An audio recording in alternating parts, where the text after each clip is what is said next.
Preparou o seu coração agora para você sentar e ouvir gostoso agora, tá? Abra aí comigo a sua Bíblia, primeira carta de Pedro, capítulo de número 1, versículo de número 2. Glória a Deus. Eu quero pregar subordinado ao tema eleição, santificação e aspersão.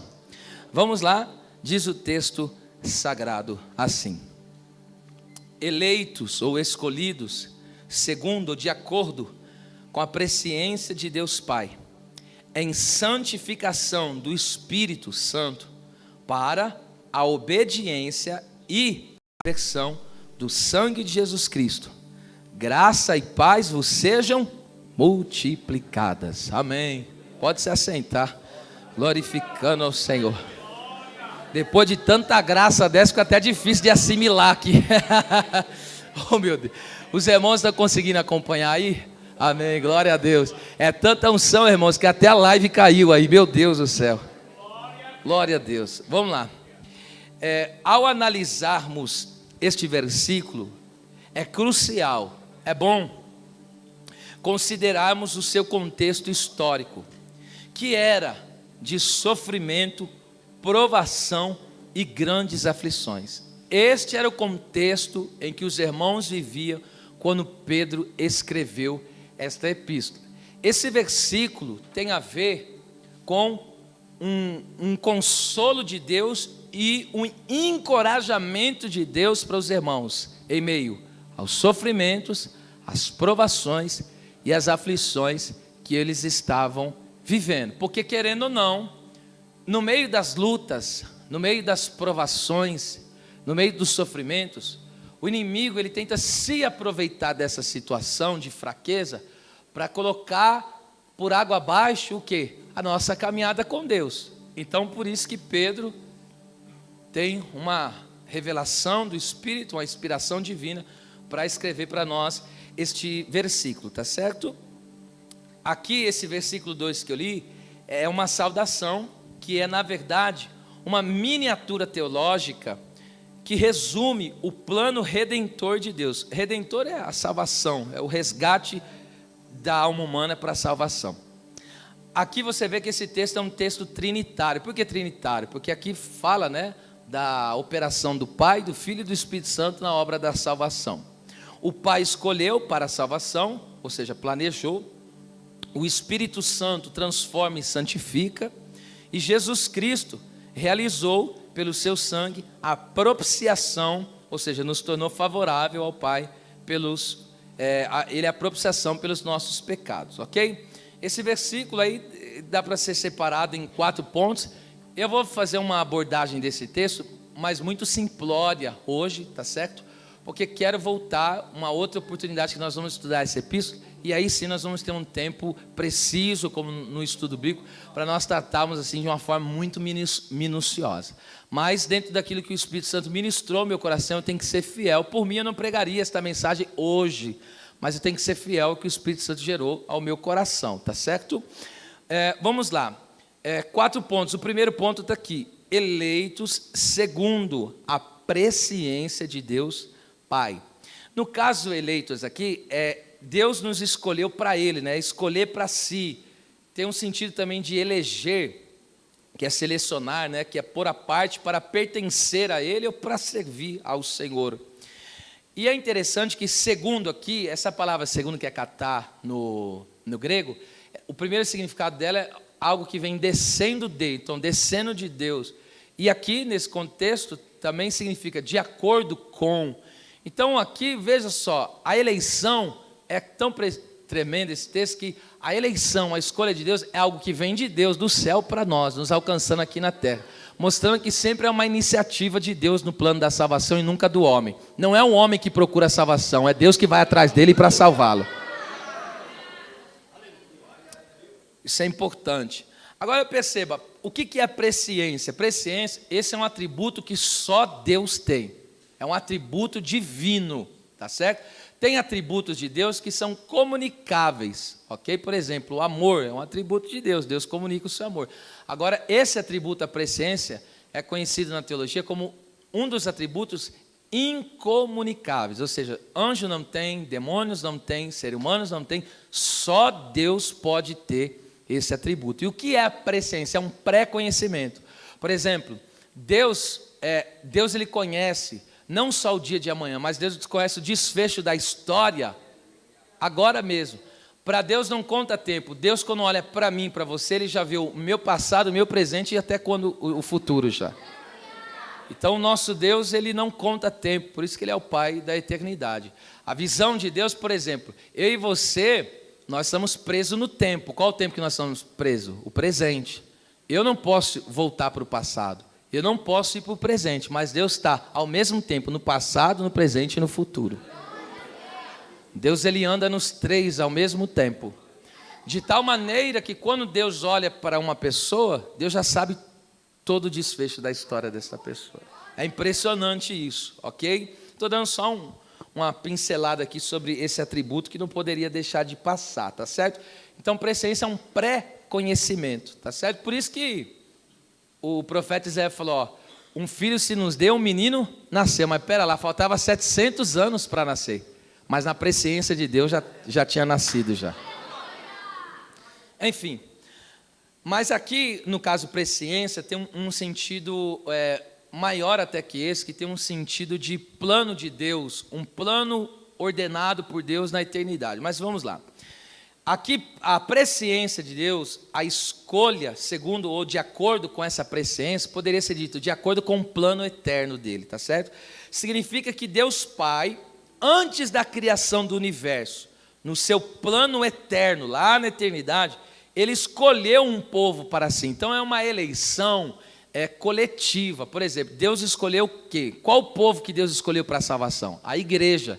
E quem é a igreja? Todo aquele que crê que Jesus é o Senhor.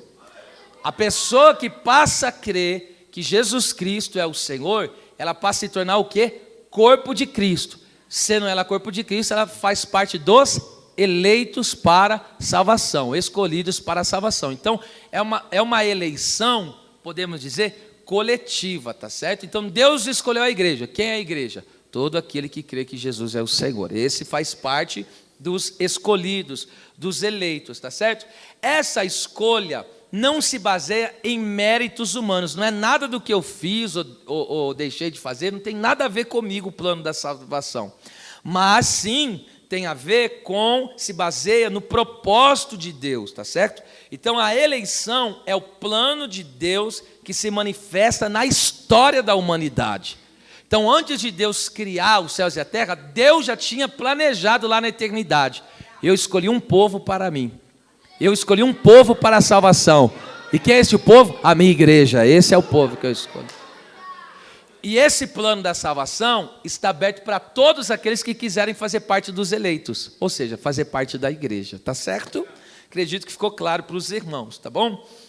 Deus tomou a iniciativa e nos atraiu para um relacionamento íntimo, amoroso e redentor com Ele. Tá certo? Então vamos lá. Antes de eu e você nascer, veja, Deus já planejou, escolher esse povo para si. E agora o Senhor planejou assim, todos aqueles que crerem no meu Filho Jesus Cristo, eles são escolhidos para a salvação. Agora imagine esses irmãos no meio de tanta luta, no meio de tanta provação, ouvir uma palavra dessa, pô, eu sou escolhido para a salvação. Então isso é um consolo para a alma daqueles irmãos que estavam em ardentes provações. Porque o inimigo estava lutando para quê? Para arrancá-los da presença de Deus. Mas agora Pedro é usado para dizer, olha, você faz parte de um plano eterno. Você faz parte de um plano infalível. Você está nas mãos do Senhor e ninguém pode te arrancar das mãos dEle. Tá certo? Glória a Deus. Então não se deixe abalar pelas situações contrárias, você é escolhido para a salvação. Você não é pouca coisa, Deus te escolheu, meu irmão. Eu quero falar aqui, então, essa escolha, essa eleição tem a ver de Deus nos chamar para Ele, para um relacionamento de intimidade, de amor, para um relacionamento amoroso, tá certo, de salvação. Vamos lá, 3 coisas sobre os escolhidos de Deus. Primeiro, os escolhidos de Deus, os eleitos de Deus, eles vivem pela fé. Tito 1,1 diz, a fé dos eleitos de Deus.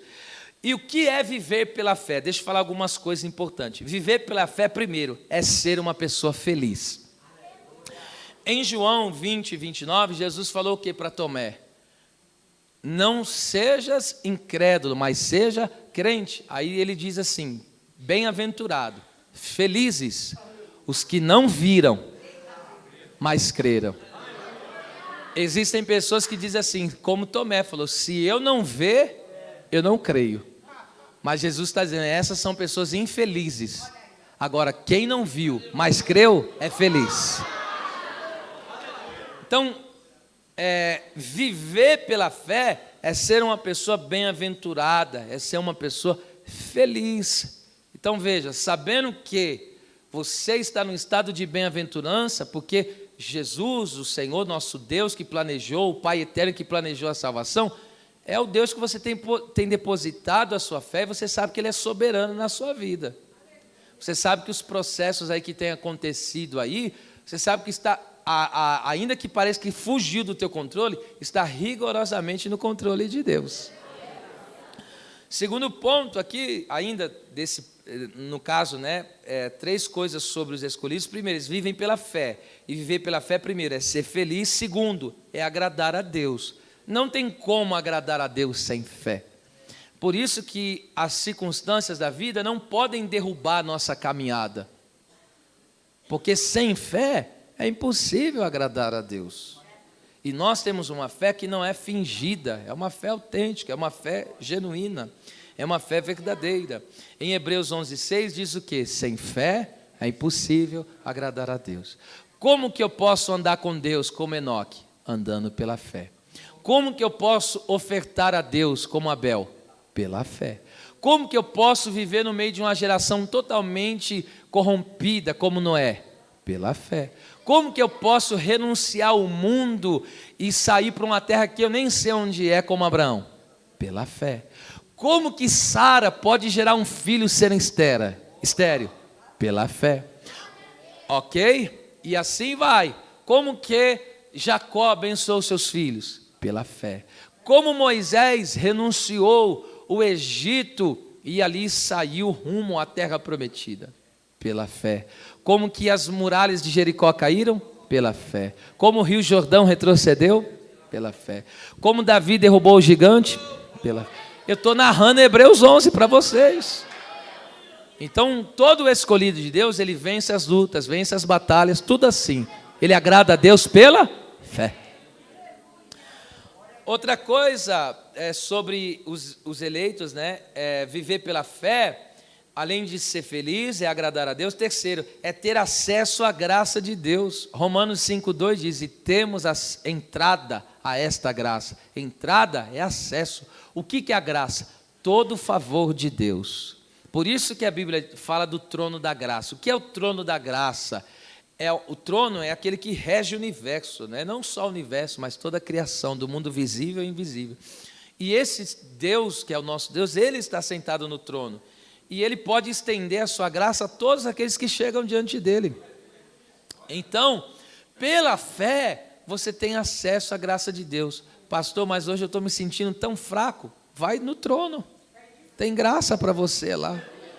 Pastor, não estou suportando não. Tem graça para você lá também.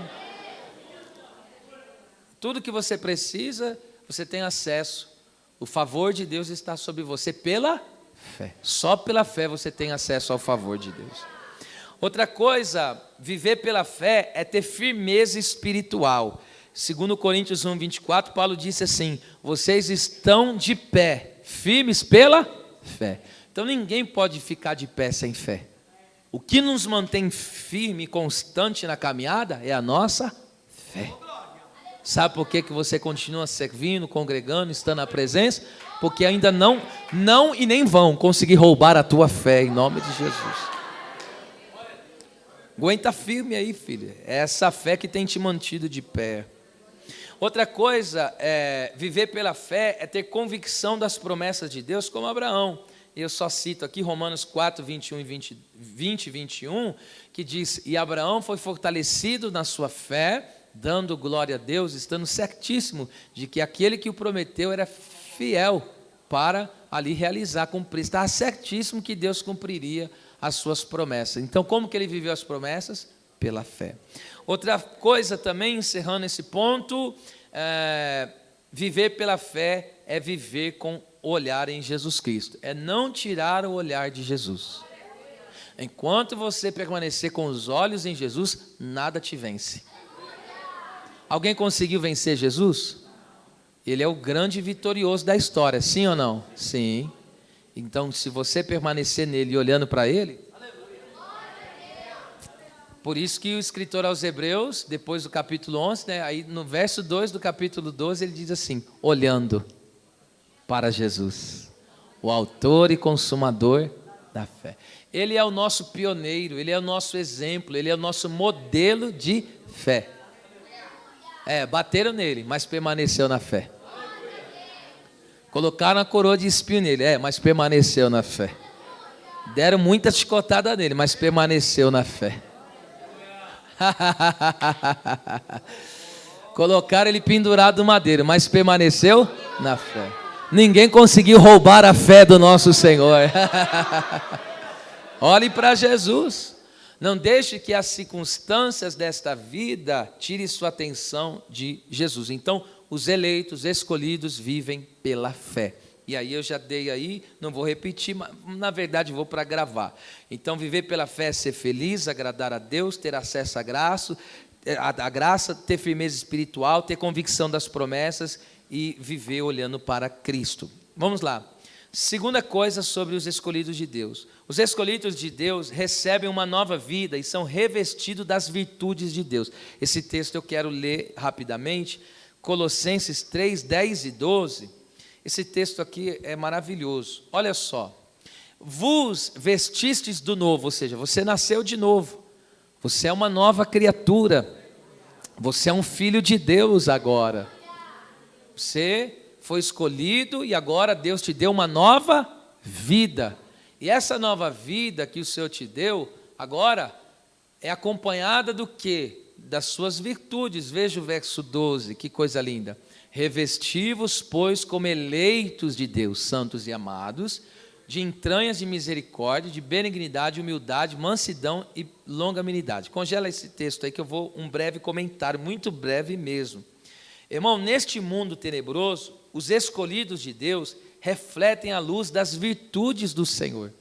Quem é que não está chocado com aquilo que aconteceu, vamos falar da mais recente, nos Estados Unidos, com aquele jovem moço de 31 anos de idade, um crente, um servo de Deus, irmão nosso, um americano que morreu, deram um tiro no pescoço dele, por causa de ideologias, por causa de questões políticas, mas ele era um crente, servo de Deus, que dava testemunho de Jesus nas escolas, enfim, e foram brutalmente, como se a vida não fosse nada.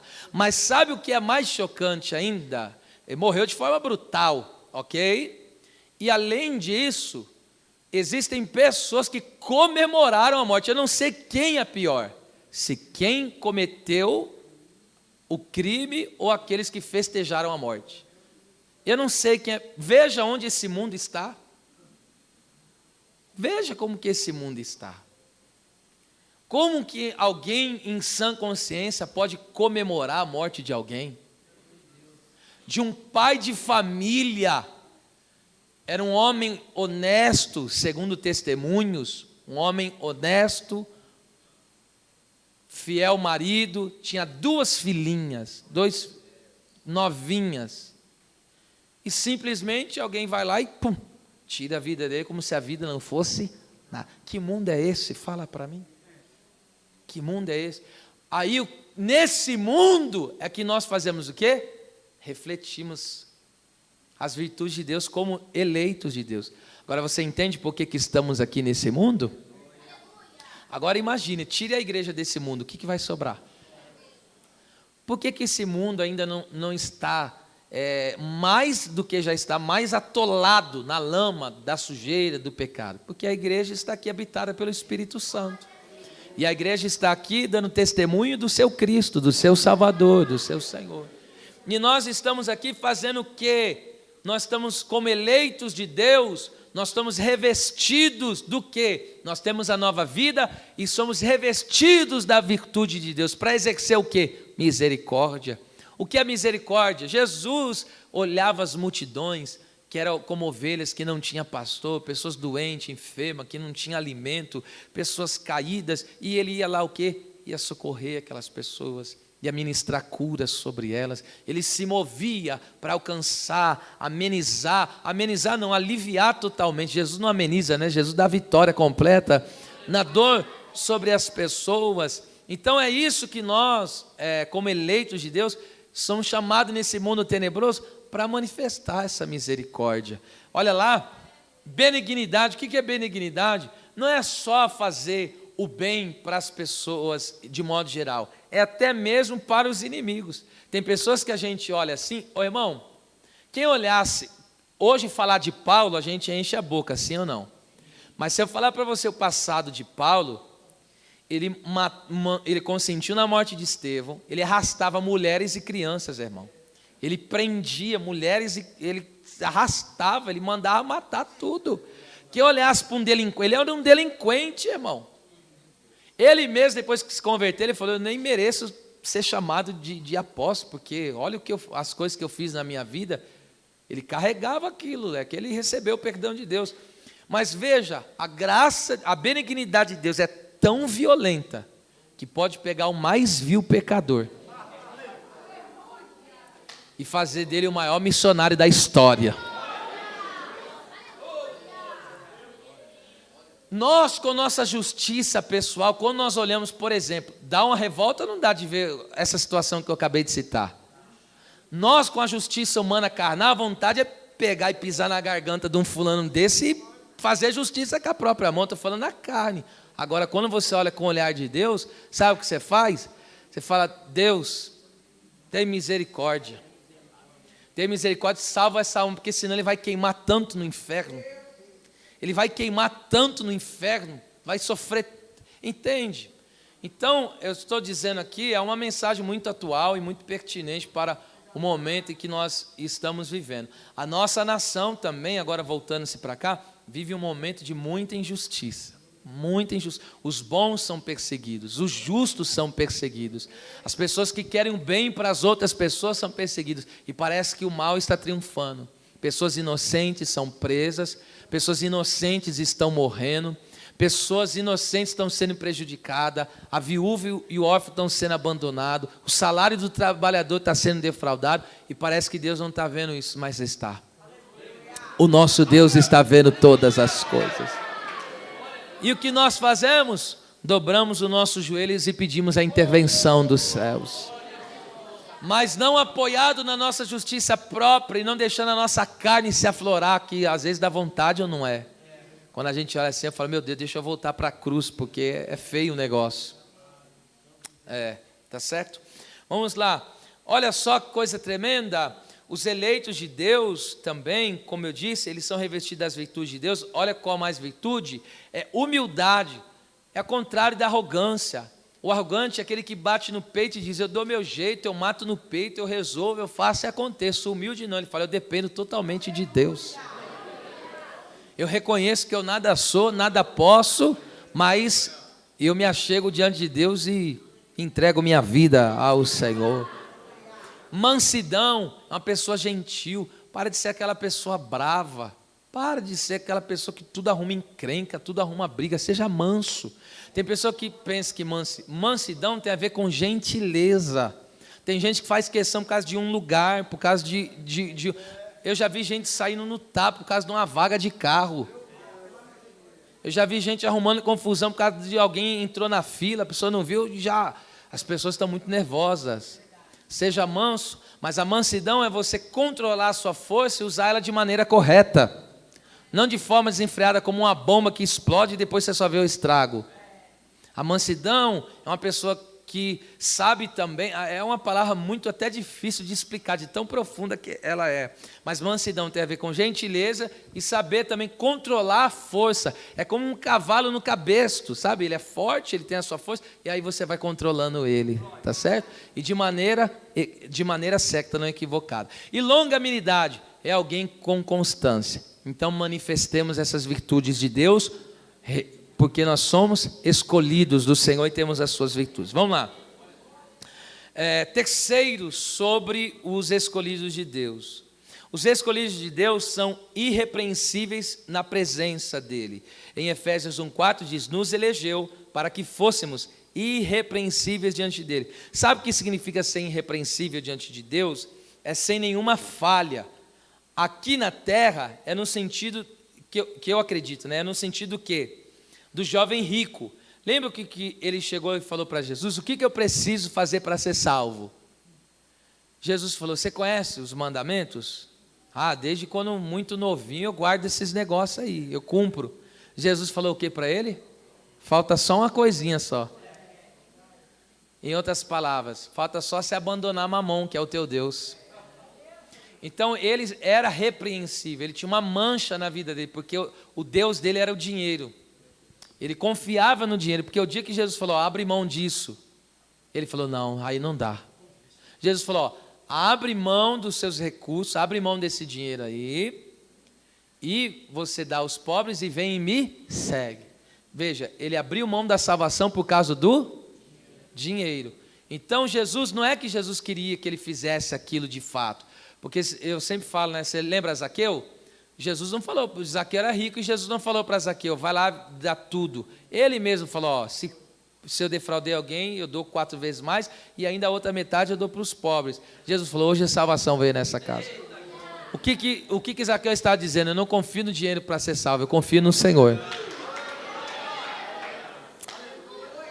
Agora, ser irrepreensível, nós, como eleitos de Deus, nós somos chamados para viver assim na presença de Deus. Nada que possa comprometer a nossa salvação. Eu dei o exemplo do jovem, mas, por exemplo, o que pode comprometer a salvação de alguém? Raiz de amargura. Você foi ofendido, alguém te maltratou e você guarda rancor, você não libera o perdão. Isso te compromete a sua salvação. Então você está com uma mancha, há uma repreensão.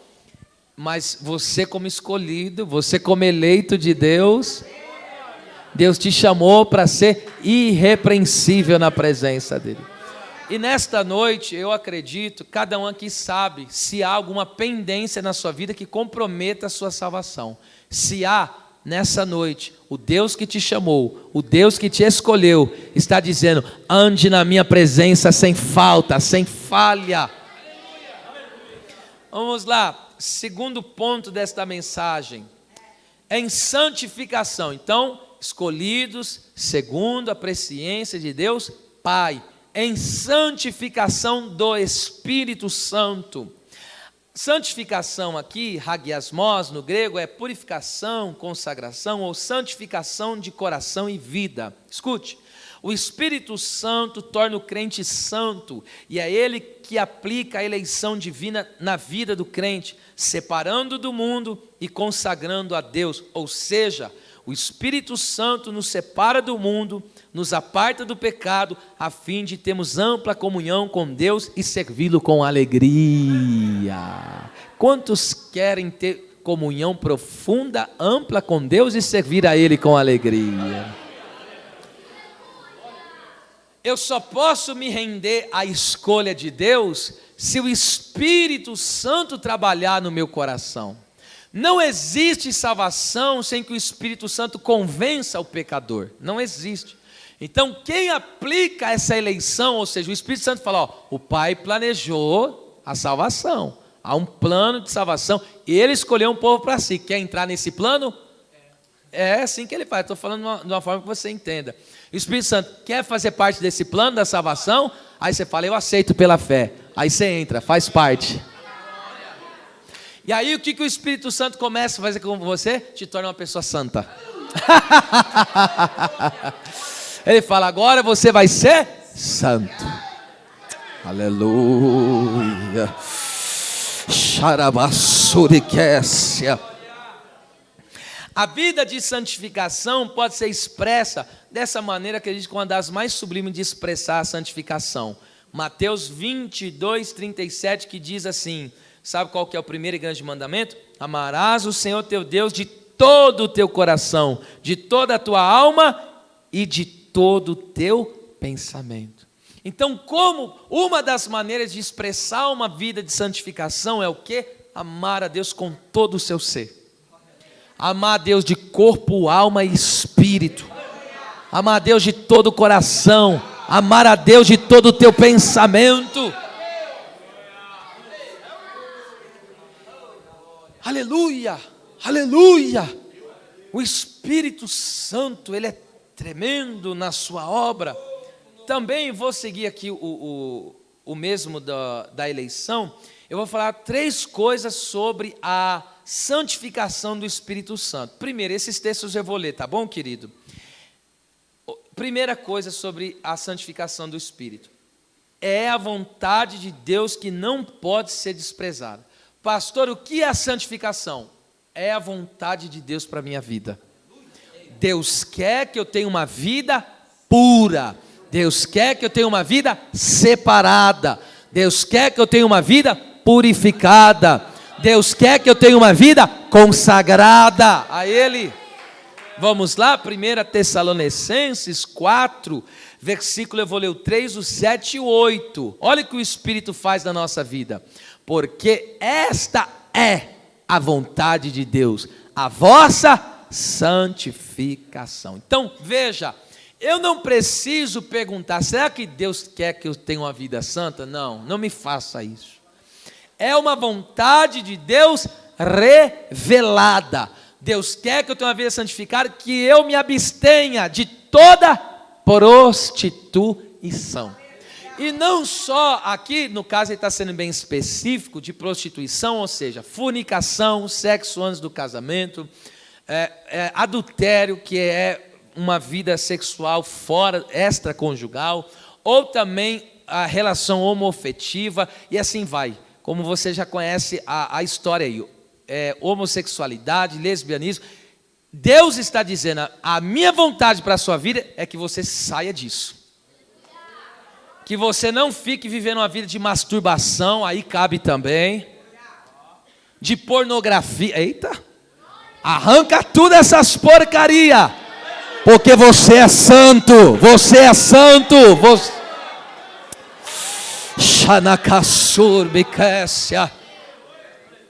Abandone tudo que manche a tua vida, abandone. Olha lá, porque não nos chamou Deus para a imundícia. Deus está dizendo, toda sujeira, saia em nome de Jesus. O Espírito que habita em você é santo. Labai Joqueb de que faça labassúpria. Tenha um relacionamento santo. Tenha amizade santa. Tenha uma caminhada santa. Santo. Se tem alguém que te chama, escute. Se você é habituado a conversar com alguém que ele só vive falando palavrão, corrija esta pessoa. A sua santidade, não deixa que a imundícia dele te contamine, mas a sua santidade pegue ele. Que não é sua, é de Deus na sua vida. Se tem pessoas que têm o hábito de ouvir músicas mundanas, mas você é santo, vá lá e instrua ele, diga para ele, essas músicas mundanas te influenciam para o mal. Agora o louvor é resultado de uma vida cheia do Espírito de Deus. Ó Deus santificando aí, ó. Olha Deus santificando. Por que você insiste nos vícios, qualquer que seja ele? Por exemplo, tem pessoa que é viciada na mentira. Tem pessoa que é viciada em jogos. Tem pessoas que é viciado em bebida, em cigarro, qualquer que seja. Arranca, não deixa o Espírito arrancar. Não é você que sai disso, é o Espírito que faz a obra em tua vida. Ó, agora 8. Vocês estão aqui ou já foram embora? Portanto, quem despreza isto o quê? A santificação. Não despreza o homem, mas sim a Deus que nos deu também o seu Espírito Santo. Então desprezar a santificação não é desprezar homens, é desprezar Deus, dizer: Deus, tu não vales nada para mim. Eu tenho até medo de falar uma coisa dessa, mesmo que seja um exemplo, Deus o livre. Deus é tudo para nós, Jesus é o nosso amor, o Espírito Santo é o nosso amor. Ai, meu Deus! Por favor, eu não vou ficar fazendo isso, que eu sei que incomoda, fora da posição, mas eu estou pelo Espírito Santo aqui, aleluia. Oh, bendito seja o nome do Senhor. Diga: não entristeça o Espírito Santo não, ele é teu amigo. Aleluia. Uramachere caça, terabaca labande cova súria, terabaca labachere me coma. É vontade de Deus a nossa santificação. Sai imundícia, sai sujeira, sai contaminação. O Senhor te escolheu e o Espírito Santo te escolheu para viver uma vida santa.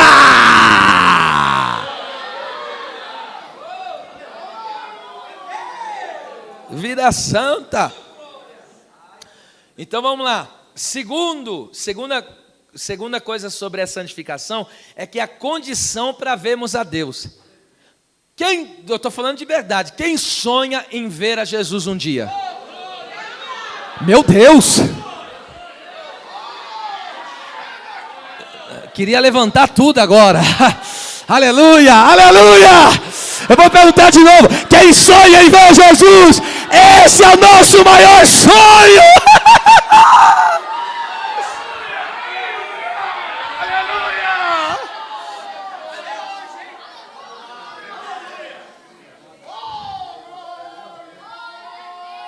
Eu quero conhecer Jesus e ser achado nele. Eu quero conhecer Jesus. Meu amado é o mais belo entre milhares. Tá lindo. Meu amado é o mais belo entre milhares e milhares. Yeshua, Yeshua,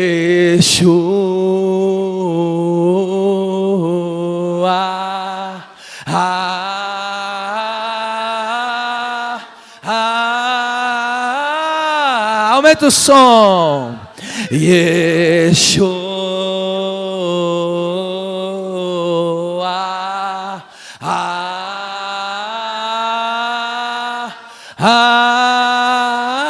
Mais uma vez para encerrar.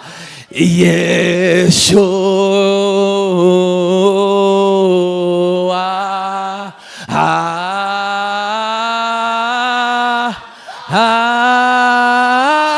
Meu amado, meu amado é o mais belo entre milhares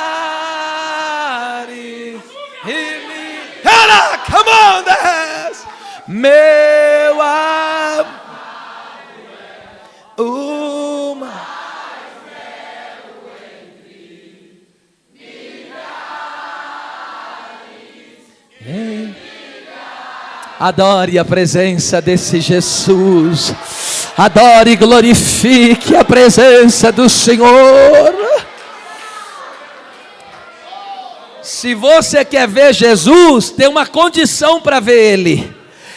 Hebreus 12:14. Não existe como ver Ele sem isso aqui, ó. Olha lá, 12:14 de Hebreus. Segui a paz com todos e a santificação, sem a qual ninguém verá o Senhor. Quer ver Jesus? Seja santo, seja santo. Somente os santos poderão ver Jesus. Arrupiou tudo aqui, ó.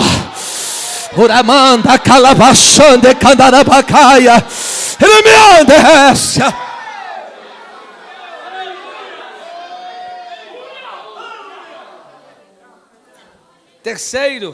Terceiro, vamos lá. A mensagem é curta hoje. Terceiro, sobre a santificação. Irmão, na santificação do Espírito, frutificamos para uma vida santa. Veja só, eu não falei, né? É Romanos 6:22, isso aqui é forte, vamos lá. Aleluia.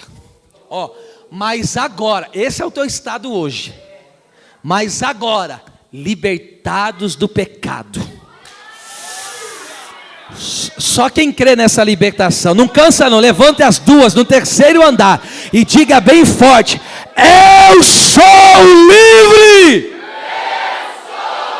As amarras do pecado, Jesus já me libertou. Eita! Ah, meu Deus!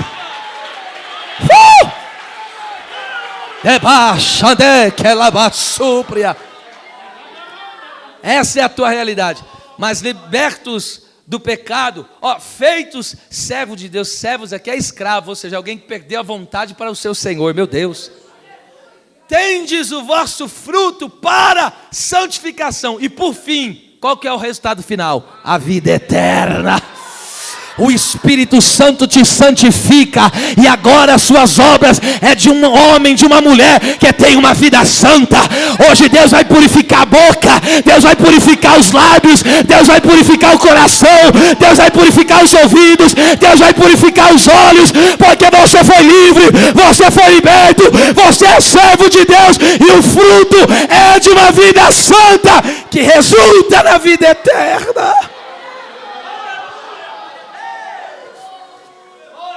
Voltando ao texto, eu vou começar a concluir. Agora, então, escolhidos, eleitos, segundo a presciência de Deus Pai, em santificação do Espírito Santo. Olha lá, tem um propósito. Aí você pergunta, mas para que Deus me escolheu? Para que o Espírito Santo me santificou? Aí ele explica, para a obediência. Há um propósito, porque Deus nos escolheu para a salvação. Há um propósito pelo qual o Espírito Santo nos torna pessoa santa, consagradas, separadas para o uso exclusivo de Deus. Para quê? Para obedecer. Então veja, não deixa que as lutas desta vida, as pressões dessa vida, as aflições dessa vida, primeiro, te tire do plano de Deus. Segundo, não deixa o inimigo nem a carne sujar a sua vida com Deus. Por isso que Pedro diz, o diabo, vosso adversário, anda de redor, buscando a quem possa tragar. Como que ele traga? Ele vai colocando a tentação, vai colocando as coisas erradas, ele vai só tragando. Por isso que Pedro está dizendo, não deixe que essas lutas aí venham tirar vocês do foco não, vocês são salvos. Deus escolheu vocês, o Espírito Santo habita em vocês. Vamos lá. Então ele me escolheu e me santificou para quê? Para a obediência. Vamos ver o que é obediência? Vou dar dois exemplos, um do pai e um do filho, Abraão e Isaac. Primeiro, Abraão, Deus falou para ele, me dá o teu único filho. Aí ele falou, ai. Porque muitas vezes fazer a vontade do pai dói. Diga para mim, por que dói? Porque contraria a nossa vontade. Você acha que Abraão queria sacrificar o filho dele? Você acha que ele queria? Não. Isso contrariava a sua vontade. É o que ele mais desejava, era o filho. Que você acha que ele queria sacrificar o filho? Mas em obediência. Ele confiou em Deus. E o que ele fez com o Isaac dele? Colocou em cima do altar. Fala, o Senhor me deu, então cuida.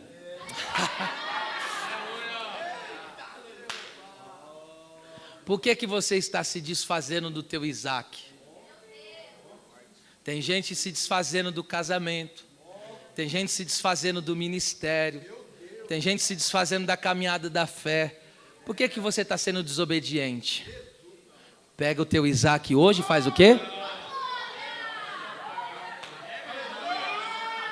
coloca no altar.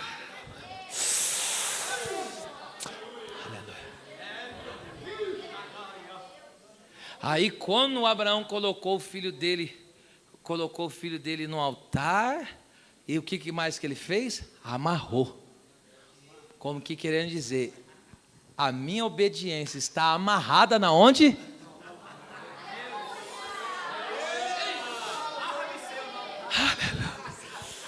Aleluia.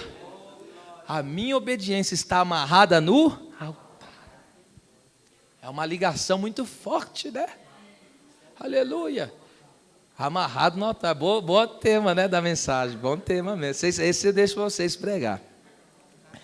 Amarrado no altar. E aí Abraão foi. Agora veja, quando ele obedeceu a Deus, ele perdeu Isaac? Por que você acha que você vai perder? Com Deus não tem perdas, com Deus tem ganhos. Olha o que ele falou. Abraão falou assim. A Bíblia diz que ele tinha fé. Ele entregou Isaac e falou, ainda que Deus tenha que levantar ele das cinzas. E ele tinha tanta fé, meu amado, que ele chegou na obediência, porque toda fé tem que ser acompanhada de obediência. E ele pegou e falou assim para os homens que estavam com ele, falou, ó, fica aí, olha só, eu vou subir, vou adorar e depois nós vamos descer. Mas como que nós vamos descer se Deus for para sacrificar? Ele está dizendo, ainda que ele morra, mas Deus vai ressuscitar ele. É coisa séria isso aqui, hein? Então obedece. Se Deus mandou você entregar no altar, entrega, tá certo? Outro exemplo de obediência, estou dando um exemplo aqui, ok? Isaac, Gênesis 26. Eita! O texto diz, havia fome na terra. Isaac pegou o quê? Vou picar mula. E era mula mesmo naquela época, viu? Era a mula. Vou descer lá para o Egito. Aí quem que apareceu? O Senhor. Diz o texto, apareceu-lhe o Senhor. Antes de você fazer qualquer loucura, Deus sempre fala. Se você quiser tomar o rumo que você está tomando, aí é com você. Mas que Deus está falando, Deus está. Deus apareceu para ele e falou, aqui é o teu lugar.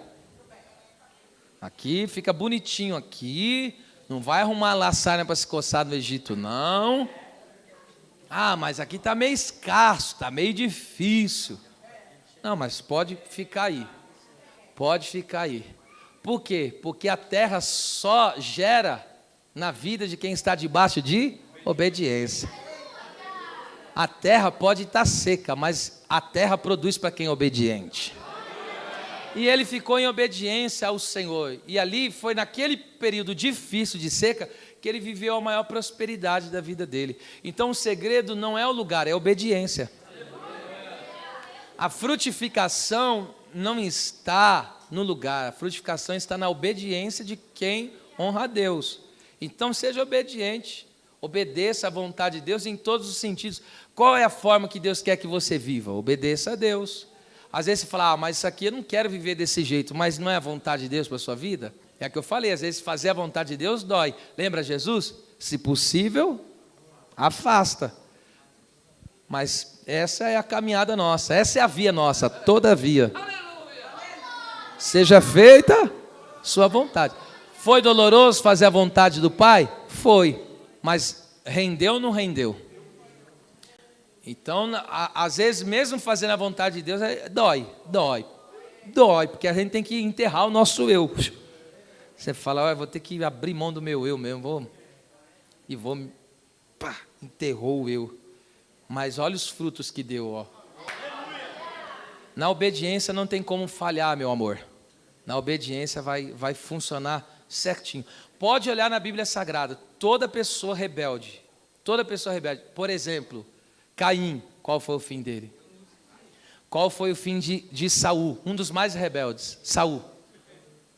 Lembra o que aconteceu com Jonas? Jonas desceu, só desceu, irmão.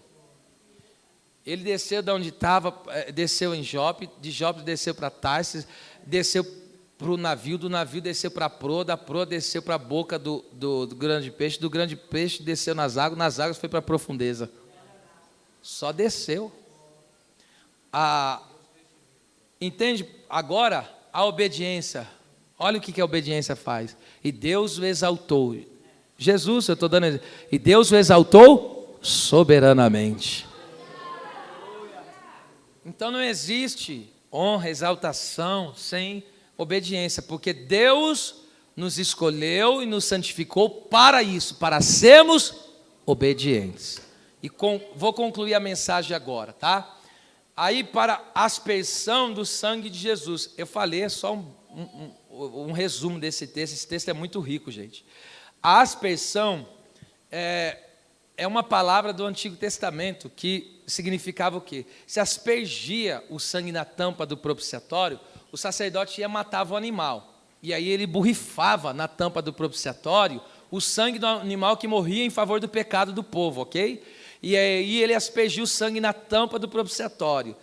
E aí Deus descia na nuvem, e ali falava com o sumo sacerdote, e o povo ali então era perdoado através daquele sangue. Em 1 João 2,2 diz, Jesus é a propiciação pelos nossos pecados. E o que significa propiciar? Tornar favorável. Havia uma ira de Deus contra nós, por causa dos nossos pecados.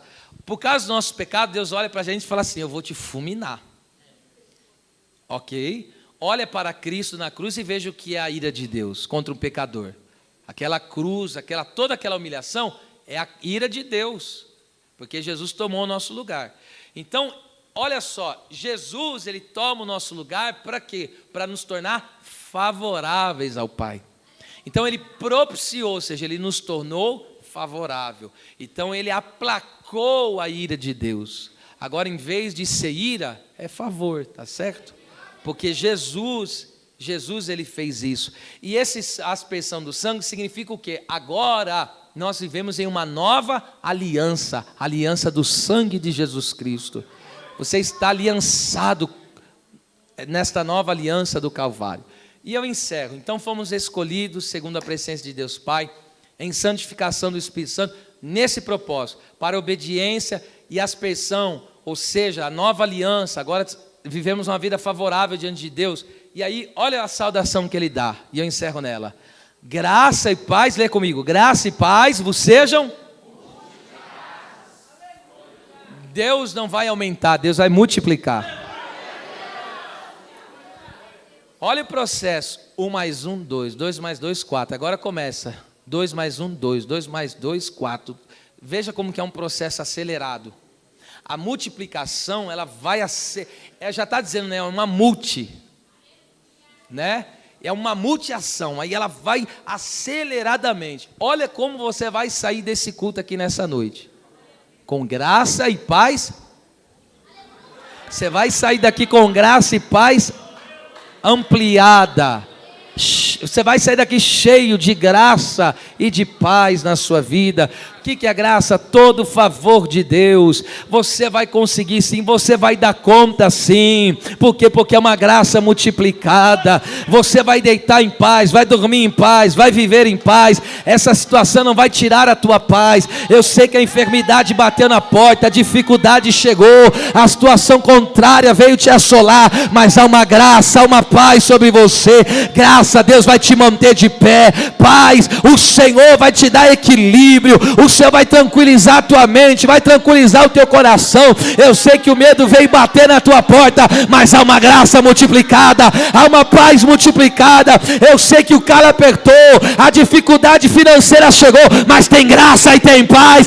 Eu sei que o problema na saúde está te preocupando, mas tem graça e tem paz. Eu sei que o problema dentro de casa tem te deixado aflito, mas tem graça e tem paz. Põe a mão sobre a tua cabeça e diga: o meu Deus, nesta noite, multiplica a sua graça e a sua paz. Receba aí agora, receba aí agora. É graça e paz multiplicada, graça e paz multiplicada. Glória a Deus.